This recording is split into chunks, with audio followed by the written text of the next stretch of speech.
Rico, obrigada. Obrigada por receber o Metrópolis. Obrigado, eu. Hum, Feliz. Eu gosto de falar com você sempre. que Quando bom. eu falo com você é porque eu tô fazendo alguma coisa direito. Ai, que bom, eu gostei disso. Agora, é bom também eu encontrar você assim, a gente tá longe, mas de alguma forma até um pouco mais íntimo, né? Sei lá, você tá na sua casa? Eu tô em casa. Então, eu também tô e a gente sempre se encontra no estúdio, as luzes, blá, blá, blá. Aí, ó. E É bom também, né, cada um no pandemia. posto, né? Num ofício, numa coisa. Muito bem. E aí você diz assim, é porque eu estou fazendo alguma coisa e você está bom. E acabou de lançar um descasso, que eu falei agora para vocês. E eu gosto disso. Esse nome já é muito literário, Dolores Dalla, Guardião do Alívio. Nossa. E aí você diz que esse seu álbum novo, na verdade, é um projeto literário, é uma trilha sonora de uma obra literária. Eu Sim, já a gente quero tá vendo. começar por aí, porque aí a gente já começa a entender também que histórias é que você traz, né, para esse projeto literário, que histórias são essas, que narrador é esse. Acho que eu vou fazer uma entrevista mais de para escritor. Que narrador é esse? Que história é essa, né? Que a gente tá vendo nesse seu novo trabalho, Rico. Olhar para os poemas todos, né? De 2017, 18 até aqui, foi revelando pra gente o que era a história, né? Em que escola literária era que isso. Porque sempre é uma escola literária, de alguma maneira. O rap quase sempre é uma crônica, né? Da vida, tarará, e vem desse lugar, mesmo não assumindo essa relação disciplinar com a literatura, mas né? E quando eu comecei a olhar para essas músicas e para os poemas e vendo coisas que tinham muita coisa escrita. Sei lá, eu fiquei uns 4 anos, 3 anos escrevendo. Eu não paro de escrever, escrevo diariamente, fico praticando aí. E chegou uma hora que eu vi que tinha umas canções que muito esquentava meu coração, assim, que eu achava legal.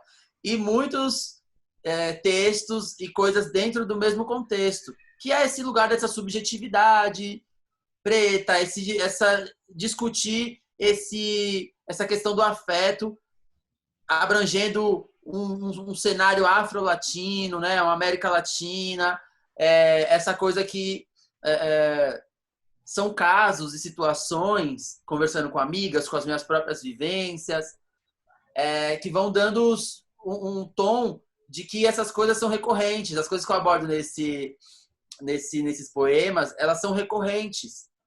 E aí, como minha primeira disciplina é a música, né? O rap, aí veio, né, as outras coisas e hoje eu consigo me defender melhor na música já. E aí e uma segunda, que é essa que eu tô desbravando, tipo, de olhar para as coisas que eu escrevo e falar, poxa, isso aqui pode se tornar alguma coisa para que as pessoas tenham uma relação só com ela no sentido literário. E aí comecei a separar, cheio de tempo, cheio de tranquilidade, fui separando. E aí vi que a gente tinha algumas músicas que davam uma história, davam um poder de síntese para o que eu estava dizendo.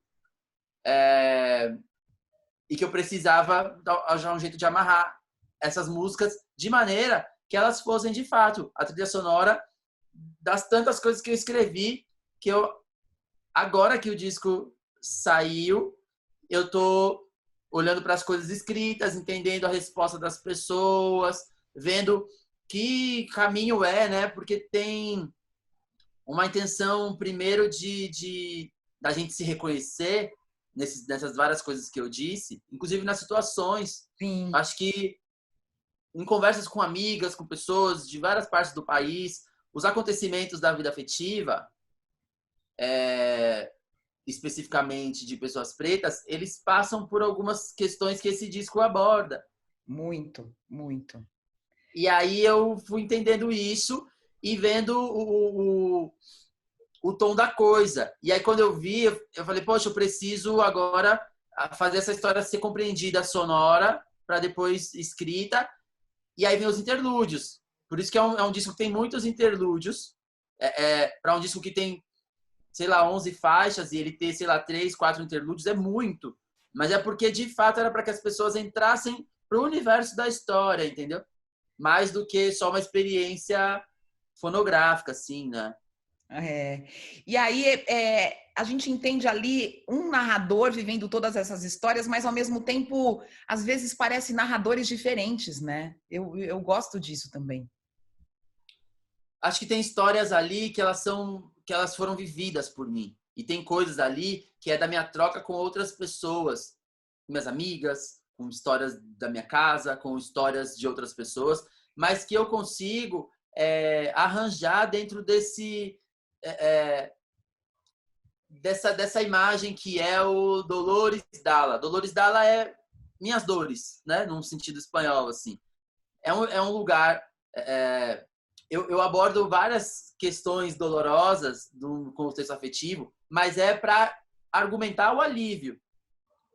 Não é um disco sobre dor, é um livro, um disco que leva para que a gente ou recorde, ou refresque, ou crie, ou recicle o imaginário de alívio. Que muitas das vezes ele pode estar aí meio embolorado, empoeirado, né? O alívio não está muito fácil de ser encontrado, uma vez que a gente não tem se encontrado. E aí é para esse lugar, entendeu? Para que as pessoas elas elaborem outra vez um imaginário de alívio para o momento oportuno, assim, né? Você diz, inclusive, em um dos interlúdios, eu não falaria de alívio se não tivesse doído tanto. Né? Então, é um disco que não é sobre dor, mas que ele também foi criado a partir da dor. Sim, é inevitável. Acho que são experiências, as experiências de um trajeto. Fazem 5 anos que eu trabalho, que você tem visto eu trabalhar aí na música. Uhum. É recente. As pessoas têm 30, 40 anos de carreira, né?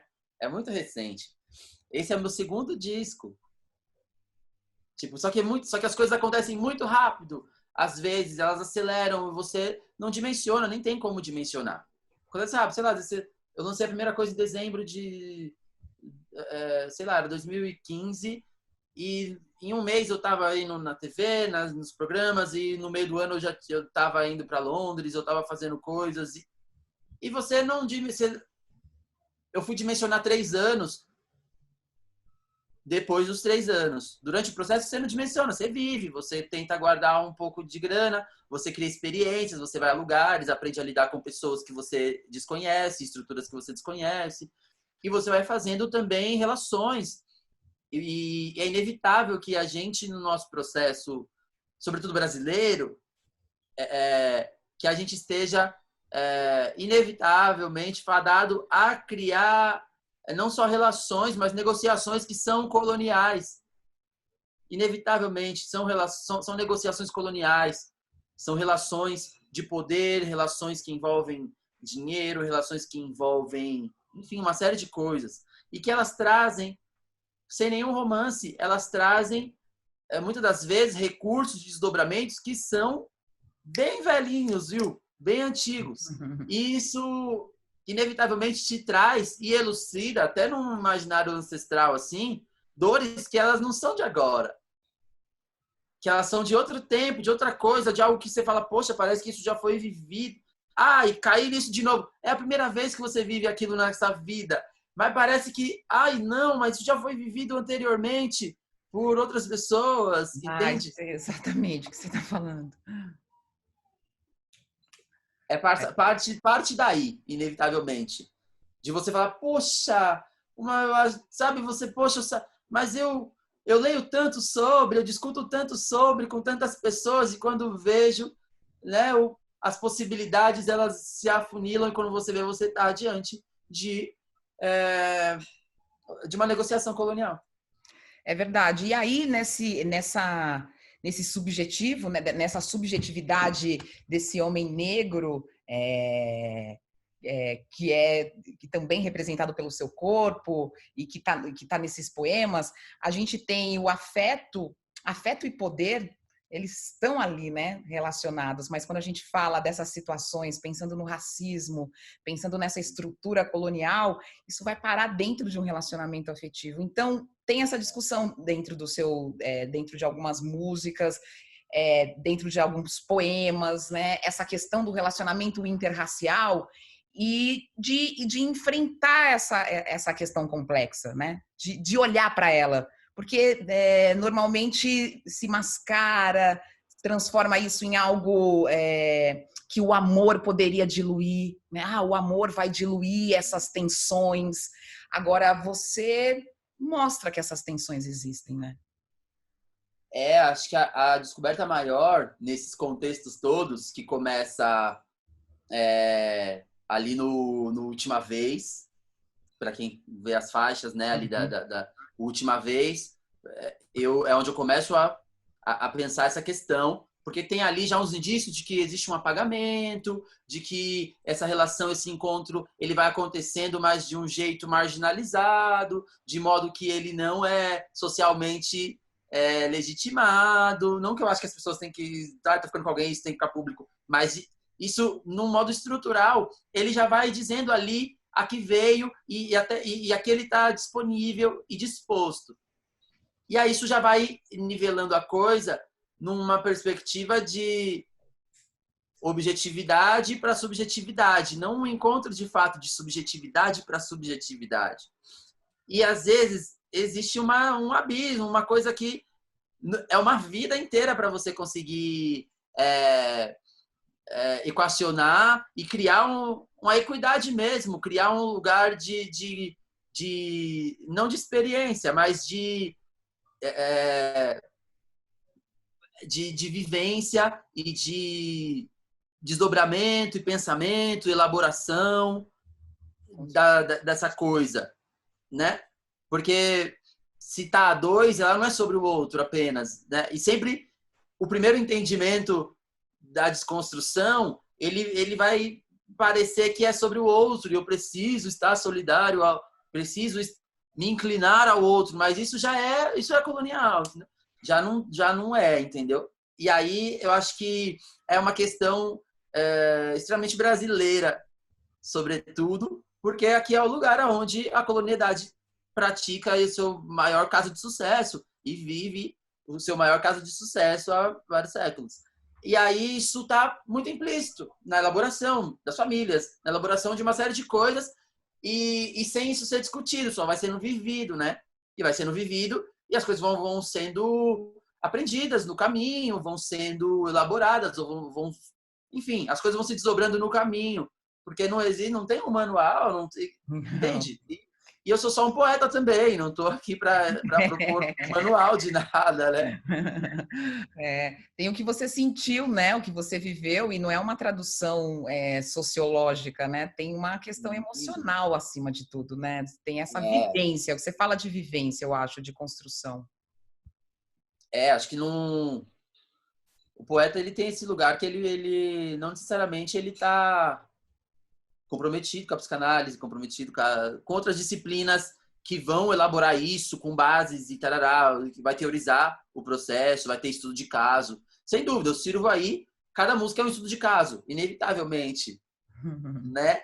Mas, porque eu precisei olhar para aquela questão, diluir ela, pensar, repensar, e aí a tradução mais difícil, que é você transformar isso em poema, né? Transformar isso de um jeito que entende? Porque tem coisas aí que são extremamente dolorosas e violentas, mas que não mudou como, por exemplo, que é uma música que extremamente de casos e situações de violência, assim, né, psicológica, e transformar isso de modo que você consiga viver uma experiência de cantar junto, de ver uma apresentação sobre isso, entende?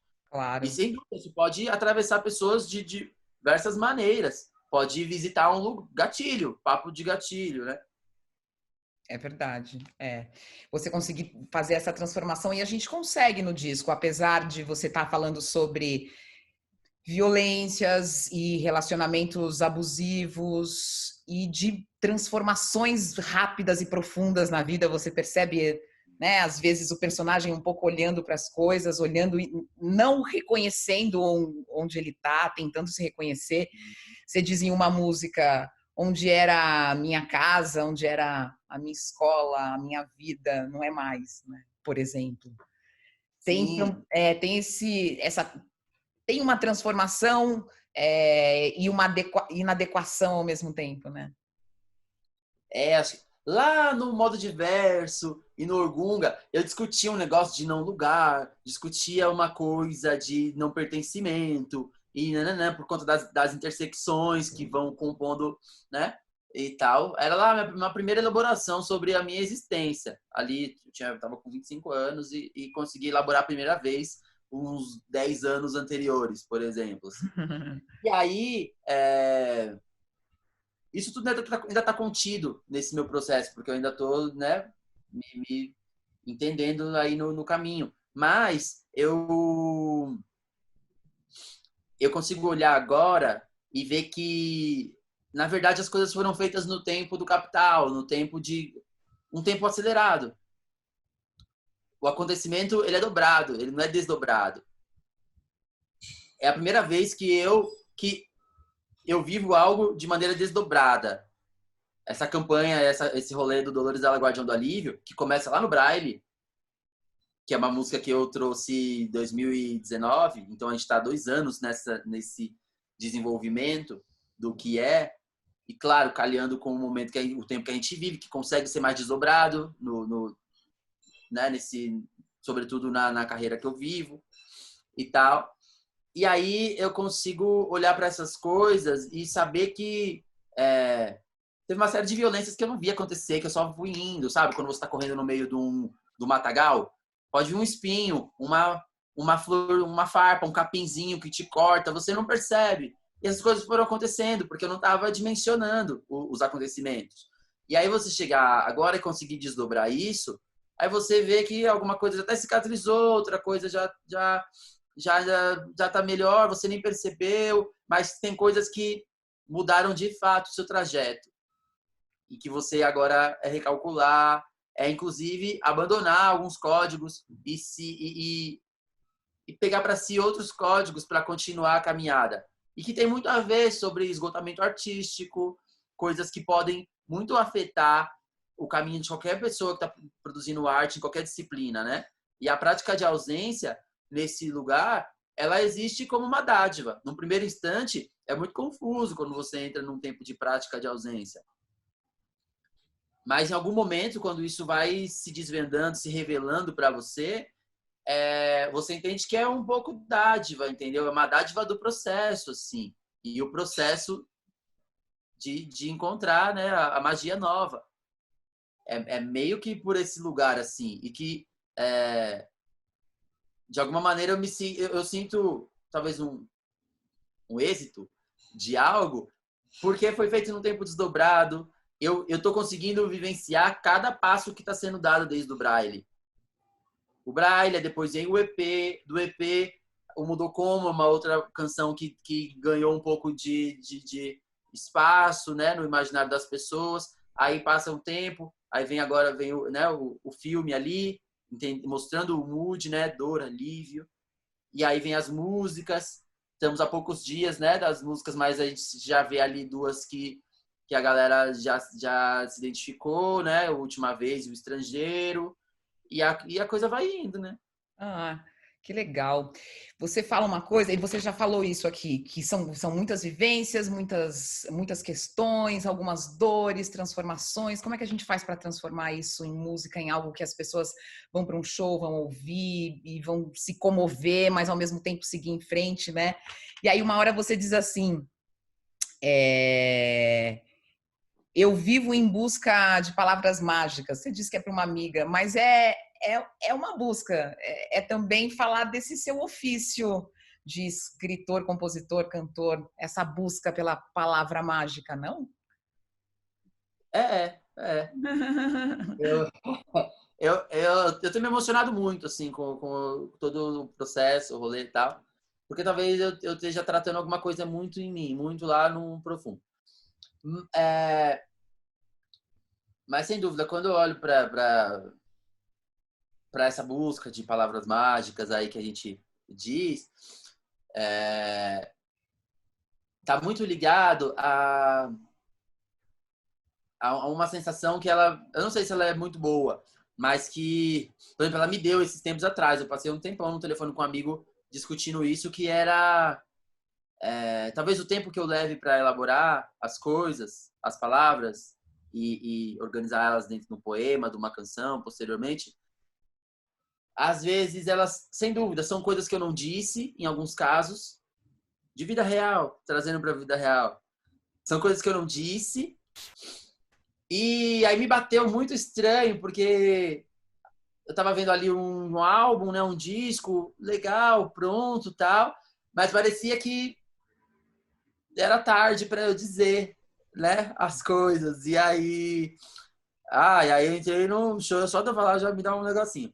Eram coisas que eu não disse, mas que já não era mais tempo, que agora essas canções, esses poemas, eles serviriam talvez, claro, para entreter, para que as pessoas se identifiquem, para criar discussões, mas lá num lugar extremamente pessoal, eram coisas que eu não disse que tarde demais, assim. E talvez eu tenha pensado muito sobre as palavras mágicas, são coisas que a gente diz na hora,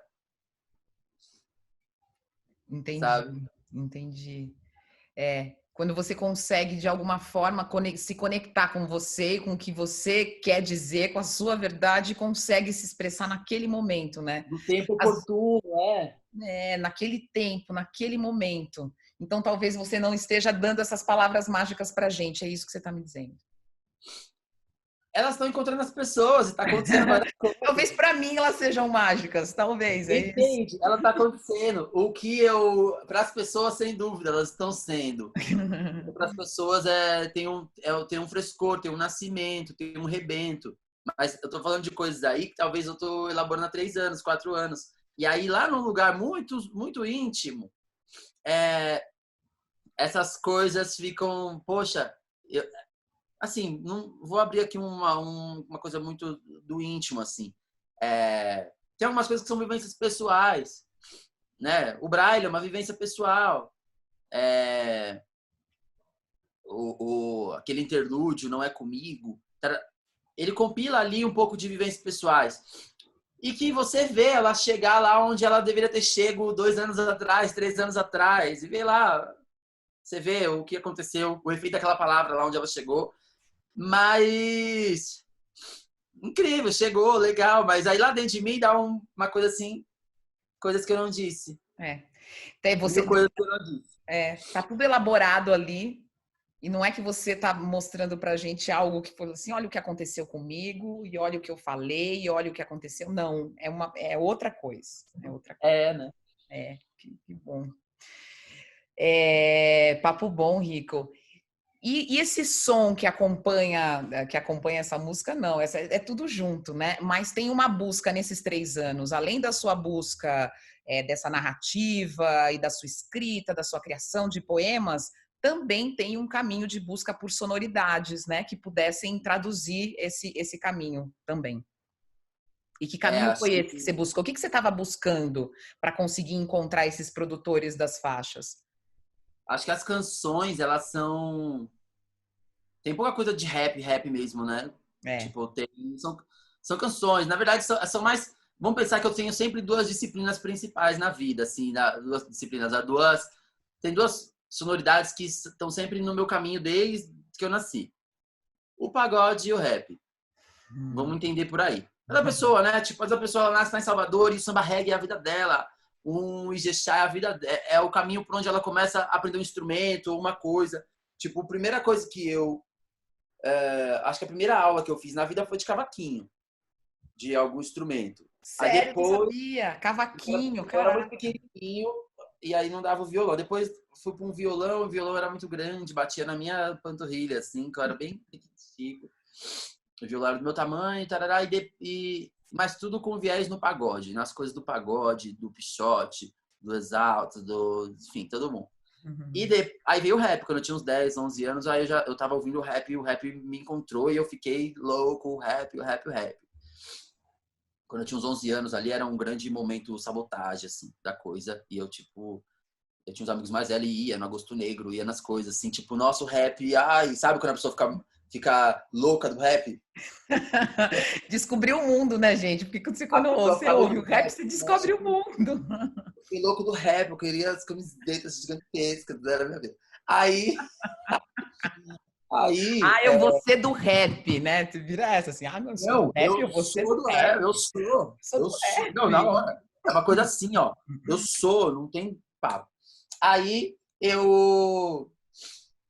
olhando para essa história agora, eu vi que muitas das melodias, as construções melódicas que eu faço, elas dão muito certo na clave do pagode, desse pagode aqui de São Paulo.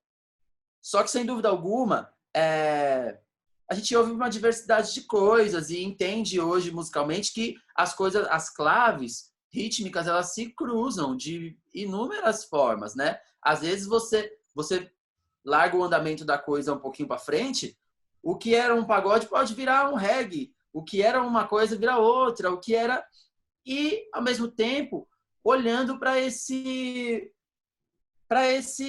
pop estranho que a gente vê acontecer no mundo, assim, no midstream, tá ligado? Que não é o mainstream, mas é um lugar relevante também, que por onde passa a Kelela, Caliuches, o Frank Ocean, essas coisas, assim, que me interessam. Porque se você for ver a minha experiência antes de entrar no tempo de prática de ausência, eu já tinha me estirado da coisa do rap e eu tava num ritmo de praticar as coisas que eu estava pesquisando sobre essa experiência sonora de festa popular, né?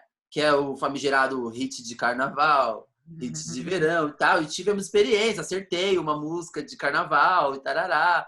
E maravilha. E isso já estava, só que isso estava me colocando num lugar de relação com a indústria de demanda, assim, né? Ele faz uma coisa, é demais. Aí eu estava fazendo coisas para as pessoas e isso é muito legal, uma experiência maravilhosa. É... Só que aí é um outro lugar que vai tratar a intelectualidade de outra maneira e diferente disso aqui que a gente está fazendo, que a gente está aqui Uhum. trocando sobre intelectualidades. Mas ali, como é muito mais rápido, você precisa processar, pegar o código, decodificar e capitalizar e esgotar ele rapidinho. Então, isso tudo fica muito... Você entra numa esteira, assim, de tipo, tá, o pessoal manda o briefing da coisa, o artista é assim, a música tararã, não pode isso, pode aquilo. E aí, quando você vê, você tá. Ó, os ritmos que englobam o caminho dele, sei lá, a pisadinha, o pagodão, o não sei o quê, não sei o... E você entra nessa, que é a coisa do ghostwriting, né? De quem compõe para as pessoas. E me desenvolvi numa coisa que eu não sabia, que de fato eu conseguiria talvez criar um diálogo nacional, assim, com alguma intelectualidade produzida por mim, assim. E aí, nessa de mudar os códigos também, nessa história nova, eu tirei todos os códigos daquele instante, que eu tava meio... Você fica viciado um pouco. E o tempo de prática de ausência é isso, você abandona todos os códigos e aí não vem nada. Você fica num tempo sem conseguir escrever nada, porque você pega para escrever, já vem uma malícia, vem um vício do que você estava fazendo. Aí você espera lavar, não sei como isso aconteceu, mas você espera lavar, assim, você, a coisa, lavar. Aí teve algum dia que começou a vir coisas que eram legais, mas para eu achar outra coisa, eu comecei por mantras, e aí a gente ficava em casa o dia inteiro praticando vários mantras Uau! no teclado. E aí o primeiro mantra que apareceu era um mantra que eu chamei de mantra ansiolítico, assim, mas que ele me...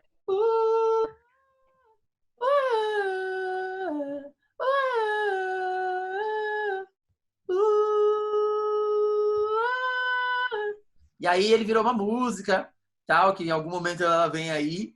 E aí dos mantras eu fui entendendo um outro lugar no corpo, inclusive, para pulsar som e para me encontrar melodicamente. Aí as melodias foram se desdobrando, foram saindo daquele tempo Marcado. aquele pulso, né? Que cabe o grave, que cabe a coisa dessa região aqui, né? Que cabe a folia, que cabe o trio, que cabe sei lá o quê. E foi desdobrando para outra coisa, né? Que é esse balanço, né? É um barquinho, né? E as músicas são todas dessa região. E Né? aí, e é isso. E aí, você tendo isso mais claro, você foi buscando gente que estava fazendo coisas legais que batiam com essa sua história. Eu acho que é um. Como era uma história que em algum momento eu me empolguei com a história. Eu falei, poxa, essas músicas estão muito legais para o que eu quero contar. Poxa vida, muito massa. E aí, a gente tá num momento que tem uma safra muito mágica, assim, de jovens negros produtores. E o disco é isso, né? Tipo, eu acho que fugindo desse recorte, é só o Pedro, que é, tipo, um cara que tá aí nas festas de noite em São Paulo fazendo coisas, mas que tem um olhar, assim, do pop muito interessante, produziu o disco da MC Tá inteiro, tarará. Cara incrível. Mas nisso, tipo, consegui juntar Marral e Rafa Dias, Tá, meu que, bem? tipo, são pessoas que estão aí, eles têm uma pesquisa deles, que eles estão elaborando já há muito tempo lá em Salvador, com a Massa, o Balto Pagadão, que depois virou a coisa, o Rafa e o Atocha, o Marral e a sua imensa contribuição no Baiana System, e tal, né, com o P-Play, com o Forasteiro, e, enfim, pessoas que têm uma pesquisa de som que abrange tudo e é uma safra, e eles são contemporâneos a mim, a gente tem mais ou menos a mesma idade de todo mundo, e tipo, eu acho que é a safra mais fresca de produtores musicais para as próximas décadas da música brasileira, entendeu? E tipo, o Dinho e o Moisés aqui, que tem essa coisa do R&B, da coisa do gospel e tal, que me interessa muito também, que é meio que uma sonoridade, claro, com todas as influências norte-americanas inevitáveis, mas que ela se desenvolve numa perspectiva da periferia da Zona Sul de São Paulo. Assim Ah, como você vai entender as coisas por exemplo, do Rafa Dias, que tem muito do, do interior, que não é Salvador, que é já uma cidade mais interior, de onde vêm os pais, tarará. E o Marral tem a coisa dele, que é lá do bairro dele, tal, o Engenho Velho de Brotas. E que, em loco, com as pessoas, na vivência, o Chibatinha, que tem a coisa dele que é mágica, ele tem todo um entendimento mouro, assim, né? O Chibatinha, ele tem a África Central e a África do Norte já em mãos, entendeu? Numa perspectiva Salvador, mas em mãos, né? Tem o Neto, que é do sul da Bahia, um outro lugar onde o forró tem ali seu desenvolvimento e traz ali o balanço também com coisas extremamente latinas do Substar. E acho que é esse. Eu olhei e falei, poxa, quero repetir, entendeu? Porque eu consegui ter ali as pessoas que eu tô admirando pra caramba e que têm ligações ancestrais, assim, no sentido sonoro, assim. São pessoas que são, cada um ali é guardião de uma coisa ali, do seu processo, entendeu?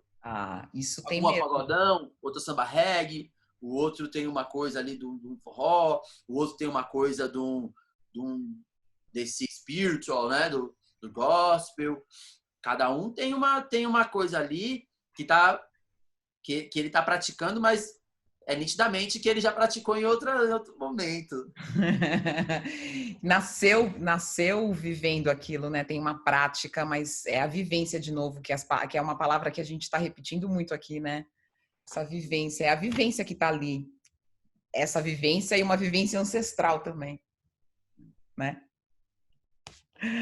Muito bom. Rico, eu acho que eu vou. Não, eu tenho que parar, já fiz meia hora de entrevista. Queria perguntar mais. Vou fechar aqui com você. É, fazendo uma comparação aqui para você ver se faz sentido, a gente viu nos últimos anos o crescimento de um tipo de projeto, de tipo de formato, que era o álbum visual, né? As pessoas já contando a história com o roteiro, como um roteiro cinematográfico. E você está fazendo, não digo o inverso, mas você está trazendo a literatura para essa música, né? Para essa, você diz que é a trilha. E como é que você relaciona isso? Você acha que é quase uma resposta a essa questão? Não uma resposta ensaiada, se você É um me contratempo da entende. indústria. É um contratempo da indústria. Uhum. Da nossa, sobretudo. Né? É a inversão do código. Quando eu disse lá que eu inverti os códigos, era de fato, tipo, o tempo de um hit e o tempo de um livro, eles são mundos opostos, talvez. O tempo de um livro é um, né? O tempo de um, entende? De um hit é outro. Às vezes a pessoa ouve e esgota de uma música em uma semana. Em uma semana, às vezes, ela não conseguiu matar um livro, entendeu? E uma leitura de uma coisa. Porque a condução das coisas estão condicionadas a isso. E não é uma crítica de um ao outro, muito pelo contrário. É para que esse equilíbrio do outro lado, da outra ponta, do outro braço do mar, de alguma outra coisa, de uma dualidade, ela esteja em processo. A gente ter isso nesse lugar onde eu consigo discutir as coisas, que ora já foi lá do hit e agora tá nesse caminho, com pessoas que estão acompanhando. Tem uma galera aí que acompanha e que põe para cima as coisas. Mas desdobrar e ter eu acho que trazer uma memória e um imaginário de alívio. A disciplina que mais se identifica com isso, para mim, é a leitura, é a palavra falada, é a história contada, é o que desdobra, entende? Tipo, a gente não tem como você enfiar na sua cabeça uma página igual você passa um TikTok, entendeu? Uhum. Não tem, São conexões diferentes. você precisa desdobrar. E esse desdobrar, ele é tão fundamental para as nossas saúdes quanto a rapidez ali do TikTok, que ajuda a gente. Por exemplo, eu tô me vendo aqui 2 vezes na tela aqui e te vendo e ainda vendo você e ainda sabendo que eu estou aqui falando, me ouvindo. Então, isso já é um aspecto nosso, entende? Tipo, a gente consegue ver as 3 coisas e não bugar. Em algum momento, certamente, em algum tempo da humanidade, se a pessoa se visse 2 vezes, ela ainda aqui falando, ela ia assustar, ia pirar, ia ter um surto, ia dar um errado, entendeu?